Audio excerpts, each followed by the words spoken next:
জার্মানির কুখ্যাত রাষ্ট্রনায়ক অ্যাডলফ হিটলার কিন্তু যুদ্ধ করে ক্ষমতা দখল করেননি। তিনি কোনো অভ্যুত্থানের মাধ্যমেও ক্ষমতা দখল করেননি। এমনকি তিনি যে নির্বাচনে নিরঙ্কুশভাবে জিতেছিলেন তাও না। তিনি যেটা করেছিলেন সেটা হলো সময়কে নিজের পক্ষে কাজে লাগিয়েছিলেন, ডামাডোলের সুযোগ নিয়েছিলেন। 1933 সালের জানুয়ারি মাসে হিন্ডেনবুর্গ মানে জার্মানির প্রেসিডেন্ট, তিনি যখন জার্মানির চ্যান্সেলর জেনারেল স্লেইচারকে পদচ্যুত করেন, একটা রাজনৈতিক অচলাবস্থার সৃষ্টি হয়। সেই সুযোগটাকে কাজে লাগিয়েই হিটলার 1933 সালের 30শে জানুয়ারি চ্যান্সেলর পদে শপথ নেন। এবং শপথ নেওয়ার পর তিনি কী করলেন? নিজের ক্ষমতাকে নিরঙ্কুশ করলেন। কিভাবে? 1933 সালের জুন মাসে তিনি একটা গণহত্যা চালালেন।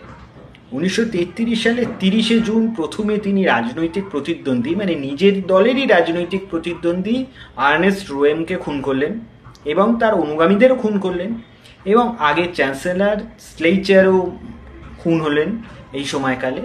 মানে দুদিন, 30শে জুন এবং 1 জুলাই, এই দুদিনে তিনি প্রায় 1100 লোককে খুন করেছিলেন। তিনি এবং তার অনুগামীরা আনুমানিক 1100 লোককে খুন করেছিলেন বলে অনেকে বলে থাকেন, ঐতিহাসিকরা বলে থাকেন। এবং সেই সময় এই করার পর তিনি তার ক্ষমতাকে নিরঙ্কুশ করে ফেললেন। তারপরে 1934 সালে প্রেসিডেন্ট হিন্ডেনবুর্গ মারা গেলে তিনি একাধারে প্রেসিডেন্ট এবং চ্যান্সেলর দুটো পদই দখল করলেন।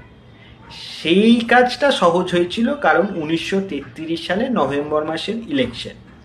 1933 সালের জুন মাসে হিটলার এরকম একটা কাণ্ড করার পর 1933 সালের নভেম্বর মাসে তার দল প্রায় 92% ভোট পেয়েছিল।